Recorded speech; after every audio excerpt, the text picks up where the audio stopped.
Hello, so it's Sunday and this is Father's Day as I've already established, and I've already had a moment with my dad and my granddad, and now I'm back here and I'm still recovering from the flu. I'm still having some, I'm still like physically weak, so much so I have a chair with me right now so I can, rest every once in a while. But I wanted to take this time here to go back to the Enneagram discussions that I was having. Like there is this audio that is Don Rizzo discussing type 8. It is 5 minutes and 22 seconds long. I don't know if I can.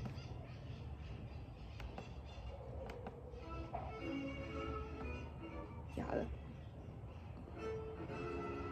Okay. Personality type 8, the leader, the powerful dominating type. Here's a short profile of some major healthy, average, and unhealthy traits seen in this type. Healthy 8s are self-confident, strong, and assertive. They've learned.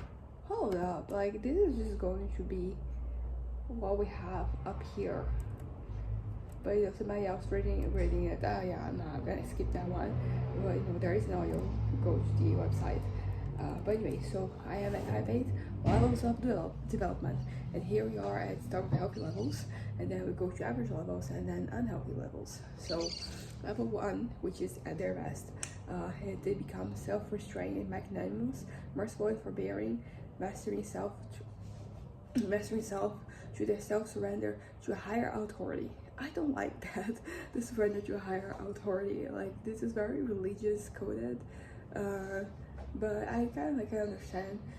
Honestly, ultimately, like my issue with religion isn't so much. I think when I was younger, I used to be more like we were kind of like submitting yourself to something that can help you, but there's nothing that you can achieve with religion that cannot really be achieved that can be achieved otherwise. So that's just like one way of doing things. And then it felt to me when I was younger that was the more wasteful and like disingenuous way of like doing things.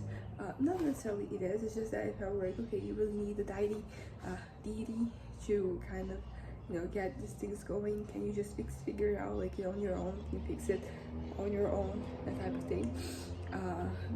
But ultimately, like I don't inherently have anything wrong with being religious. I think the issue comes from like what you do through religion.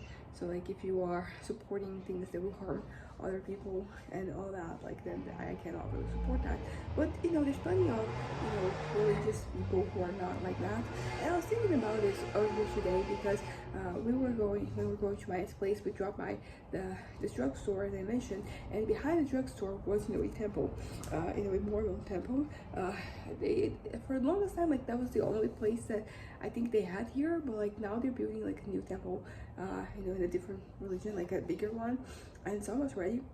And the thing about Mormons is that you can't really separate the bigotry from them, So I have had like the best interactions in Mormons, and I try not to generalize, but like the very belief system, is kind of like very bigoted in a lot of ways. And of course, like some of the things they have changed throughout the years, but even the fact that they had to change it, like why didn't you just start with like from the get-go? Like why do you have to get to this point where like it changed things? But anyways, so I was thinking about this earlier today because I was like, because my dad, on the other hand, he has had some very positive interactions with Mormons when we moved to Portugal. He was learning English with at this Mormon temple, or I don't know if it was like a temple, but it was these Mormon missionaries who were teaching the language. So he went and he had like fun interactions. And I'm not trying to deny those because Mormons, there is the stereotype of them being very happy and welcoming and all that, but every interaction I've ever had, usually because I kind of like steer it in a certain direction, it kind of like ends up in a certain place where it's very much like where the bigotry is really seeping through, and there's nothing you can do about it. But anyways, so self-restraint and magnanimous, I don't know if like I don't like the way that we put the whole self-restraint thing, to be completely honest. Like it feels like I wish that we used a different word that wasn't restraint. Yeah, yeah. Also, like the whole being magnanimous, I'm not opposed to other people being magnanimous. That's just usually something I don't really aspire to be, like, you know, particularly because I mean, I think when you're talking about magnanimous, I'm thinking of, you know, talking about, you know, being, taking the high road when you're dealing with somebody else, right? So you are, you know, taking the high road. Like, I don't want to take the high road, you know, I want to take, you know, like the very commonly taken road, and not be, you know, super forgiven. But yeah, but I do know that this is kind of like a character flaw for my part, so like I should focus on like changing that. But the self-restraint, I think I'm not only just thinking that, you know, it's not the best way of pointing it, because it feels like you're restraining yourself. And I think it should be a little bit more natural, more, you know, becoming, you know, more, you know, normal. Um, okay, merciful. Do I want to be merciful? I gotta be honest, I don't think that in all the situations that I can, you know, I am allowed to show mercy. I don't think I want to show mercy. I don't think I usually do. I mean, I do in cases, for example, if there's like more people involved, you know, if I, for example, like my parents are also involved, I think then we end up being merciful. But if I were to just be entirely up to me, I can guarantee that that's going to be the case. Forbearing, I don't really, on one hand, like, I think I have to be more forbearing. I think this is something that, you know, it could benefit from being more forbearing, because I'm usually very impulsive and very, you know, can, you know, also apply to like me being a little aggressive. So, you know, if I was more forbearing, it could help with, but on the other hand, I don't really wanna, same thing here, I don't really want to be forbearing. I'm good being the way I am. I'm not really, it's kind of like, it's a bit of a dichotomy, because I do know that I have to change and I have to, you know, do better, but like, I don't really want to do it. Something that I'm doing for, you know, it's the thing about forgiving, right? I'm not forgiving because, you know, like, I wanna, because, you know, like, that's something that I enjoy. I'm doing it because it's better for me to be able to let go. So that's kind of like there. Yeah, but anyways, but this self-surrender to a higher authority, I gotta be honest, the idea of like self-surrendering, like, it is it does not make sense to me that I would ever do that. You know, and they specify it's self-surrender to a higher authority. I don't really love, because like, if everybody is going to surrender to a higher authority, somebody is not going to, it's going to be at the very, you know, top of the game, so they don't have to surrender. I'd rather be that person that doesn't have to surrender to a higher authority. Courageous, willing to put self in serious jeopardy to achieve their vision and have a lasting influence. I would say that I feel like I am the point where, like, would I sacrifice like my comfort, you know, because my comfort is kind of like the only thing that is getting me going. You know, if I had to live in discomfort, you know, my head would pretty much be like, why, you know, like, I better not do this. But, you know, but I would say that, I don't know if courageous is the right word. I think I might have been described as courageous in the past, but it was mostly just me being impulsive and just very stubborn, impulsive and stubborn, and it probably could have been read as courageous. But yeah, so to achieve my vision, what exactly is my vision and having a lasting influence? Like, that's like, I could do that. You know, lasting influence is something I could. I think I would sacrifice things I have currently for that.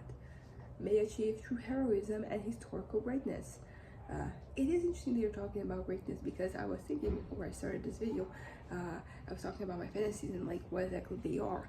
And I talked about this before, how like they are manifested in a few different, you know, every once in a while I'll have a reset. You know, pretty much, I mean, I'll say it's not like, it doesn't feel like I'm pressing the reset button. It just feels like somebody pressed it, and then I'm like now in a new, riding a new wave. And it's always like, but ultimately, like, all these different things, they all can be summarized by, I think, greatness. I think that is the thing, you know, like, they exist in different ways, and they are very megalomaniac in the way that they manifest in my brain, but it is a greatness. So historical greatness sounds great, to be honest. I don't think that is, you know, the path I'm taking.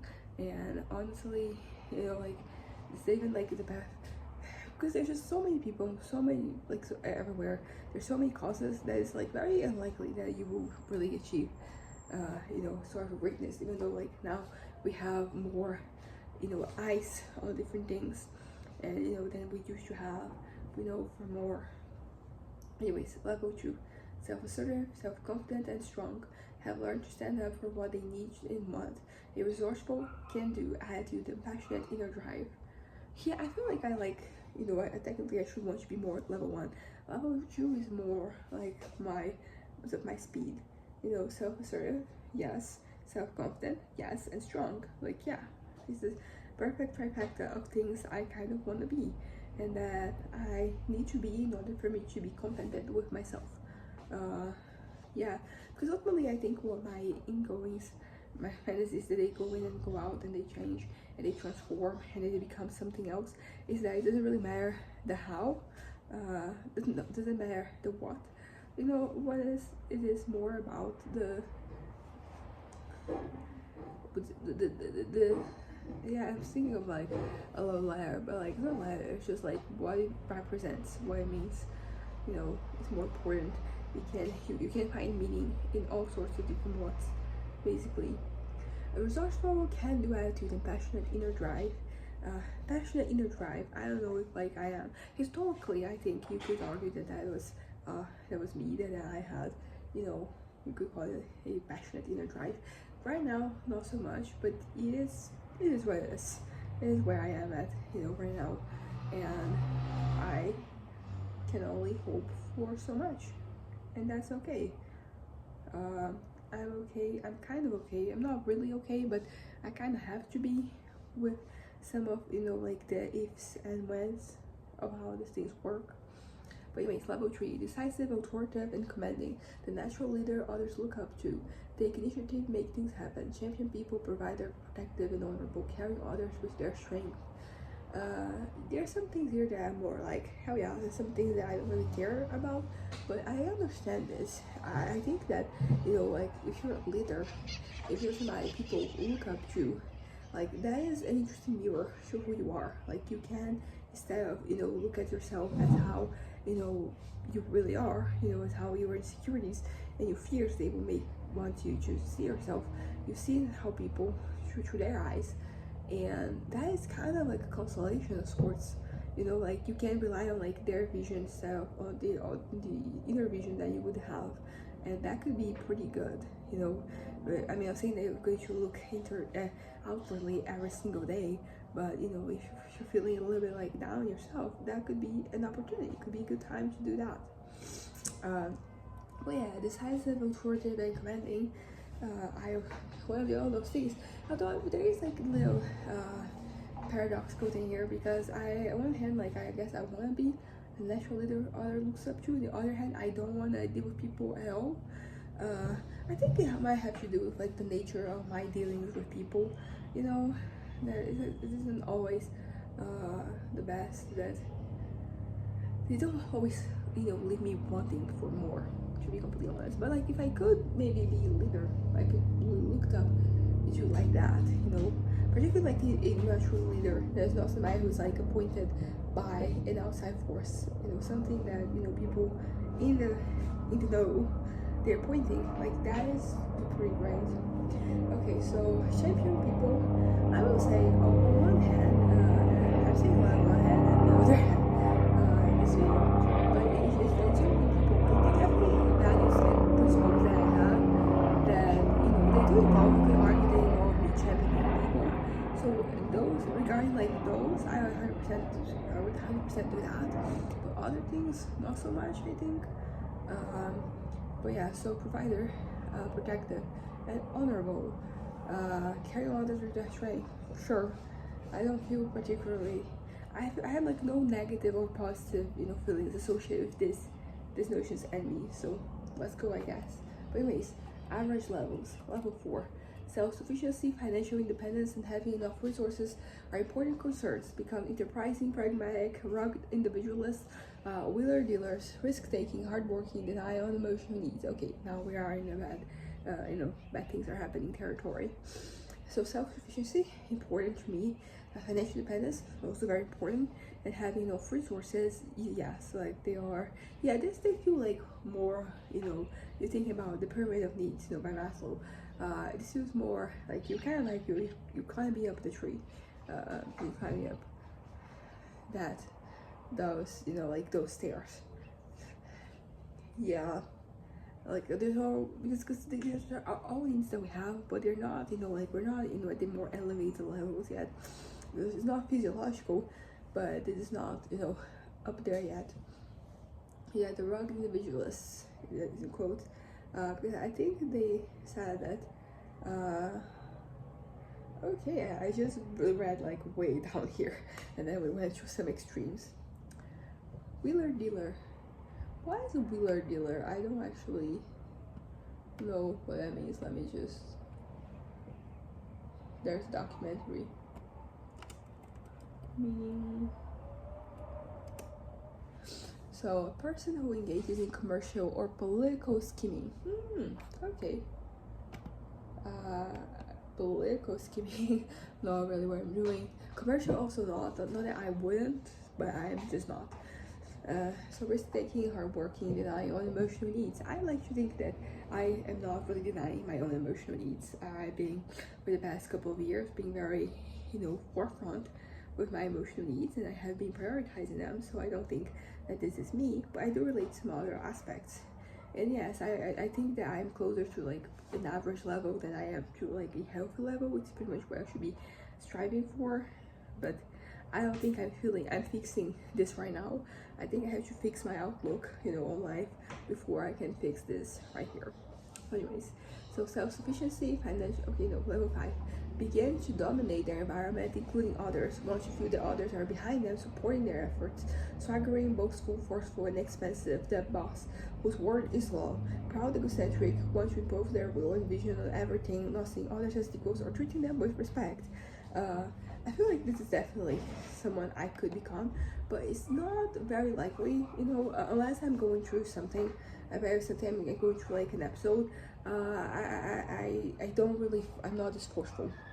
I don't believe, sometimes I wish my word was law, but I'm not, enforcing this on my interaction with people. Like if anything, I take a moment to myself so I can just, get those feelings out there. But I see, I'm starting to see the problem, and but at least I can say for a fact that like I'm not here. So, good for me for just like doing the bare minimum. Okay, so proud, egocentric, emotion poser, with vision and everything. Like that does describe me on a bad day. But I would say that the whole thing of me not seeing people as equals is not because I don't inherently see them as equals. It's more because of like something they have, said or done that make me think that they should be seen as less than. Anyways, level 6, become highly combative and intimidating to get their way, confrontational, belligerent, creating adversarial relationships, everything attests to wills, and they will not back down. Use threats and reciprocal reprisals to get obedience from others, to keep others off balance and insecure. However, unjust treatment makes others fear and resent and possibly also band together against them. This is honestly, this last part is, something that I have always kind of like kept in mind. Was it Machiavelli that said that thing about, like you as a leader being loved or feared, and how there's like shortcomings to either sides, because if they because like they're too afraid of you, they kind of like they feel like they have nothing to lose, so they might do something. And if they only love you, they might not really respect you. Like the ideal is for you to just have respect, which is a mix of love and fear. And that is something I read when I was a teenager, but it didn't really stick with me. And it did stick with I'm kind of like I see and do things because I do for the most part try not to do things via fear, because that is not, I don't believe that there is a time and a place for fear.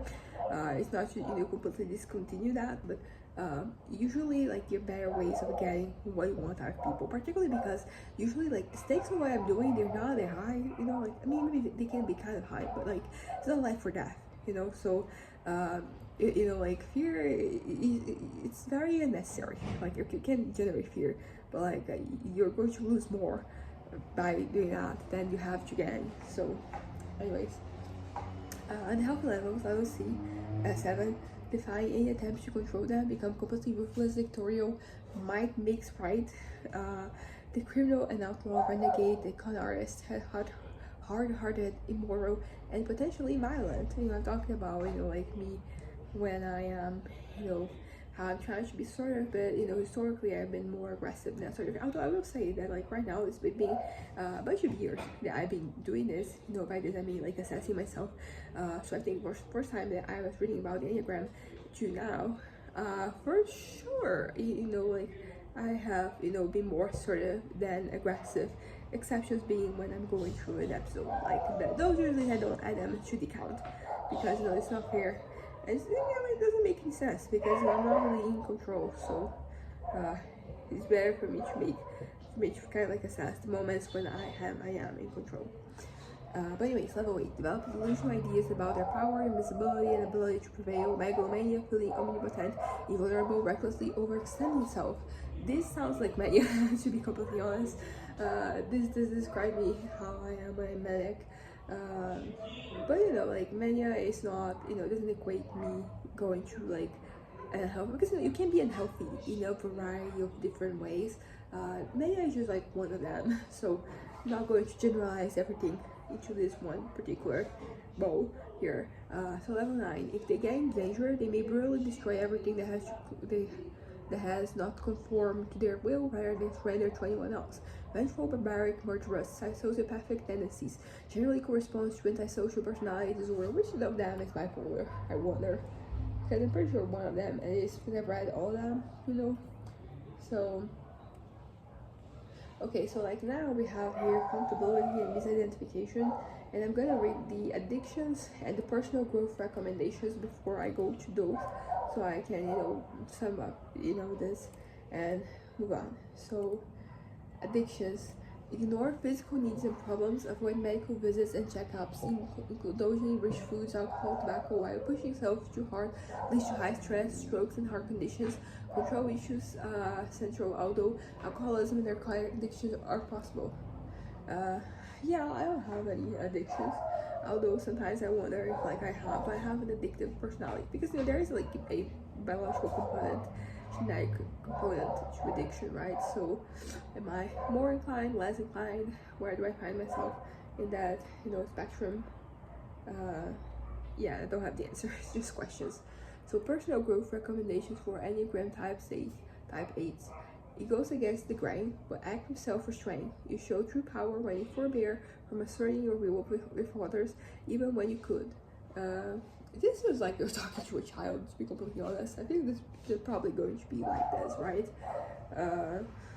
Well, yeah. I don't know, this feels like very, you know, self-help, and I think all of them are going to be a variety of that, so fuck it. Your real power lies in your ability to inspire and uplift people. You are at your best when you take charge and help everyone through a crisis. Few will take advantage of you when you're caring, and you will do more to secure their loyalty and devotion of others by showing the greatness of your heart than you ever could by displays of raw power. It's very self-help. Yeah, honestly, I kind of want to read, you know, type 5, because I don't think I read type 5. I stopped somewhere in, right. Okay, let me just, I read type 8 and I read type 5. It is difficult for A's, but learn to yield to others, yeah, at least occasionally. I am literally going to add a tattoo, but my next tattoo that is called, it is Nemini Sydney. It's Latin for you yield to no one. Well, you know, sometimes like these are more inspirational, right? More about the meaning of, you know, standing your ground, but you also have to know when to concede. So whatever. Often little is really at stake, and you can allow others to have their way without fear of sacrificing your power or your real needs. Like this is the real, you know, lesson here. The real like, the real moral that you should take is that often, Leo is really at stake, because we don't really live in like cave times anymore. You're not going to die. You know, if somebody, you know, things like you're not losing your job, you're not losing, you know, your source of livelihood.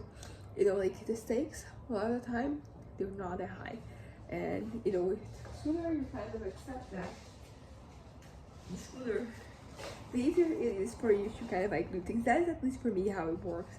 The whole thing of like me yielding or like trying not to, you know, exert myself, it comes from this. Maybe kind of like realizing that it's not that deep, basically. The desire to dominate everyone all the time is a sign that your ego is beginning to inflate. A dangerous signal that more serious conflicts with others are inevitable. This is an interesting one as well. Like, it's a sign that your ego is beginning to inflate, and for me, my ego is beginning to inflate when I'm going up here. So that is indeed something, like that I have noticed, that when I starting to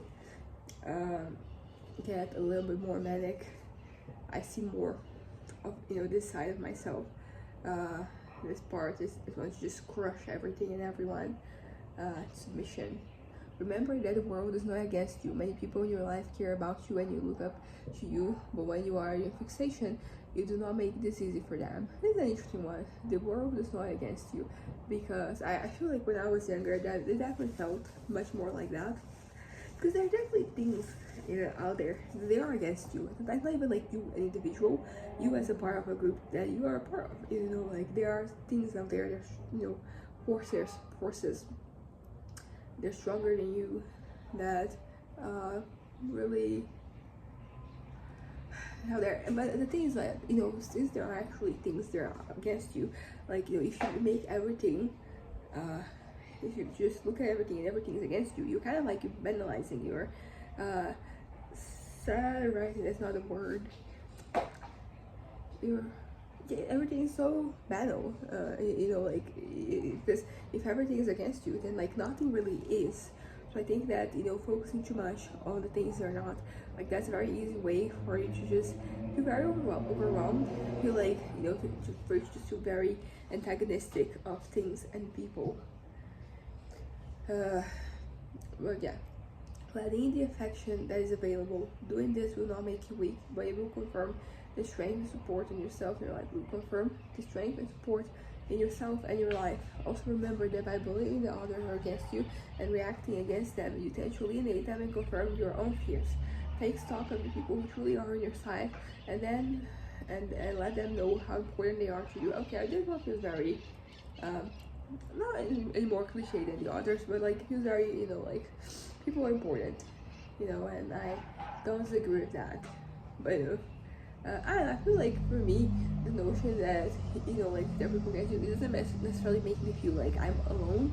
You can be like up to a force, some big force in your life, and still be surrounded by a lot of people who are also against that. So I don't know. I think the notion that like you're not alone doesn't really do much for me. Doesn't really accomplish anything. It's typically going to be self-reliant and depend on no one, but ironically they depend on many people. For example, you may think you are not dependent on your employees because they depend on you for their jobs. You could dismiss them at any time and hire other workers. Everyone's expendable in your little kingdom except you. But the fact is that you are dependent on others to do their jobs too, especially if your business concerns grow beyond what you can manage alone. I would say that I don't, I don't think that I am expendable. I think I don't want to be expendable. I want to be quite, be kind of like this pillar of, I guess, greatness is what we're gonna call. I have like my own things that I think I can stand on, like a pedestal without any needs for external influence. Just me and what I can do, just standing on their own. But I know that there's a lot of potential. I feel that there's a lot of potential in me, but I don't always have I haven't executed things in a way that kind of like exactly like it's a lot of like what I'm thinking is about the potential of what I could become, what I could achieve, what I could do. Not so much what I have done, what I have achieved. Not that I have achieved nothing, like I have my accomplishments, but the way that things are, like I'm very expendable. Basically, I think I crave to be not expendable, but I kind of am. I kind of see myself as being that way. It's not like the first thing. It's not like any security I would call it, but it is something that is there in my mind. In my mind as I'm doing things. But if you alienate everyone associated with you, you will eventually be forced to employ the most obsequious and trustworthy operatives. When you do, you have reason to question their loyalty and to fear losing your position. The fact is that whether you're in your business world or your domestic life, your self-sufficiency is largely an illusion. And this is something that like I accept. That's a fact. But it took me a while to accept it because I really wanted, my self-sufficiency to kind of like stand on its own. I'm pretty sure that probably the first time I read this, I was kind of like, no. Because I was kind of like struggling with this notion that there is like relying on people and your self-sufficiency. But my entire life, like I think since then I've come to rely on people in my life, my parents, my family and friends, and that kind of like forced me to become more humble in this regard, but also it kind of like helped me ease my expectations of myself.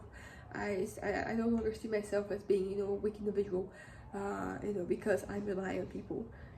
That is just part of the human experience, relying on people, and that is just everybody. I think I was basing the notion of who I wanted to be, not so much in like who I could be or the realistic version of a person. It was more me relying on like this this delusion that I had of like who I could be. I was pretty much me, this island, kind of like just pushing everyone away. Thankfully, I'm not there anymore. Also, I would say that as I'm reading this, this reminds me of The Office, the TV show of Dwight specifically, because it has such like an aggressive like predator, hunter, it's kind of like approach to a lot of things, and it's very much like that. Like it is not that deep. Like yes, you have to have some traits for you to just keep your job, for you to do well, but it's not that deep, basically, as I already said. So eights typically overvalue power. Having power, whether through wealth, position, or simple brute force, allows them to do whatever they want, to feel important, to be feared, and to be obeyed. Once again, pretty much what I just said, I don't think in this video, but in the other one, how, what I crave, ultimately my fantasy is to be great. I want to be great, and it can happen in so many different ways, and I'm willing to basically go try any of them. They will do for me, as long as I achieve that level of greatness that I kind of, I'm hoping for. Let me just drink some water.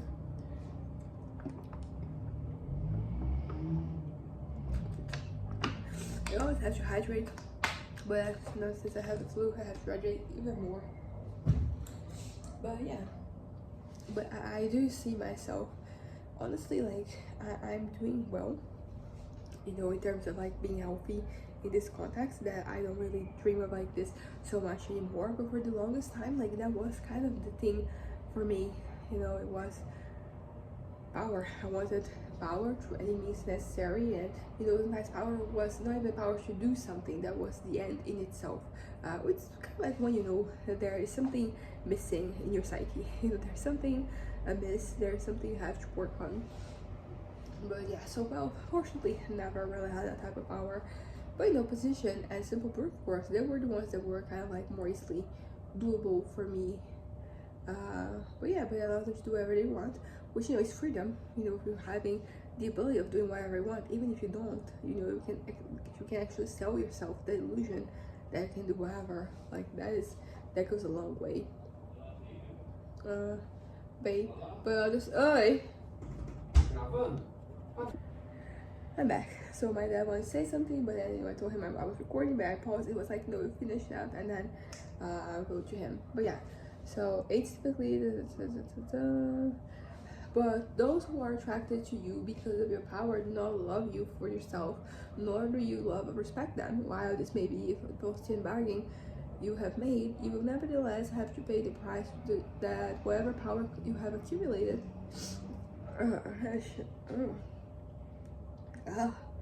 This is something. Where was? Ooh, shit. While this may be the Faustian bargain you have made, you will nevertheless have to pay the price that whatever power you accumulated will inevitably be a cost to you physically and emotionally. Yeah, the part where you're talking about how people will want you for that, I don't really care. Like I talked about before, people not really the biggest thing for me. But yeah, honestly, like maybe right now is not the best time for me to just be writing this because I feel like because I'm sick I have very little to offer. But you know, it's nonetheless the time I've chosen, so let's go. Now, personal growth recommendations for Enneagram type 5. Learn to notice when you're thinking and speculating takes you out of the immediacy of your experience. This is also very real. Fantasizing is what I would call it. Although, like right now that I'm reading this, I'm talking about fantasies because that's kind of like how I'm interpreting this. Your mental capacities can be an extraordinary gift, but only can also be a trap when you use them to retreat from contact with yourself and others. Stay connected with your physicality. That's what I'm trying to do. Be present. That's what I call it. You tend to be extremely intense and high strung, and so high strung that you find it difficult to relax and unwind. Make an effort to learn to calm down in a healthy way without drugs or alcohol. Exercising or using biofeedback techniques will help channel some of your tremendous nervous energy. Meditation, jogging, yoga, and dancing is especially helpful for your type. Okay, dancing. I've been doing some dancing, and the jogging also one. The meditation, I try mindfulness. It kind of happens sometimes. It kind of doesn't, and that's I don't really know. But yeah, but I also do find the thing of unwinding is one that has historically been an issue for me. You see many possibilities, but often do not know how to choose among them or judge which is more or less important. When you are caught in your fixation, a sense of perspective can be missing, and with it, the ability to make accurate assessments. At such time, it can be helpful to get the advice of someone whose judgment you trust while you are gaining perspective on the situation. Doing this can also help you trust someone else. A difficult state for your type. Yeah, there's a lot. Both of them, I guess, they feature the whole having issues with people. Oh, I want to do the Myers-Briggs type thing because I haven't done it in a while. And so far, I've been doing this since I was 15. No, since I was 17, about 2015, and I always get the same one. Which they be the same? Where to hit something else? Let's figure out. You see many possibilities, but often do not know how to choose among them or judge which is more or less important. When you're caught in your fixation, a sense of perspective can be missing. Oh, I'm already write this. Notice when you're getting intensely involved in projects that do not necessarily support your self-esteem, confidence, in life situation. It is possible to follow many fascinating subjects, games, and pastimes, but they can become huge distractions from what you know you really need to do. Yeah, decisive action will bring more confidence than learning more facts or acquiring more related skills. I will say that this is something that like, I'm doing much better this past, the second half of my 20s than I was doing on the first. I think sometimes the acquiring of new skills, not related new skills, but like skills that can kind of like help me with what I'm doing. That was kind of like how I went about a lot of things, and sometimes that was just me digging myself deeper into a hole, So sometimes you have to just get out of that hole and try something else. I tend to find it difficult to trust people, to open up to them emotionally, or to make themselves accessible in various ways. Their awareness of potential problems in relationships may tend to create a self-fulfilling prophecy. It is important to remember that having conflicts with others is not unusual, and that the healthy thing is to work them out rather than reject attachments with people by withdrawing into isolation. Having one or two intimate friends with whom you trust enough to have conflict with will enrich your life greatly. Honestly, I think that I am more prone to agree with this statement right now than I was when I probably first read this. Like, I'm honestly open to have conflicts with people. It's not that I was a conflict avoidant. Like, in fact, I always liked conflict. And that was kind of a problem in itself because, I would create conflicts in my life, just because I was having fun having conflicts. But, just having, like usually there were no stakes.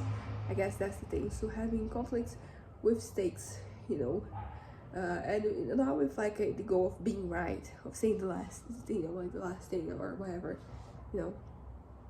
Yeah, I think I'm gonna wrap this up right now. Anyways, bye.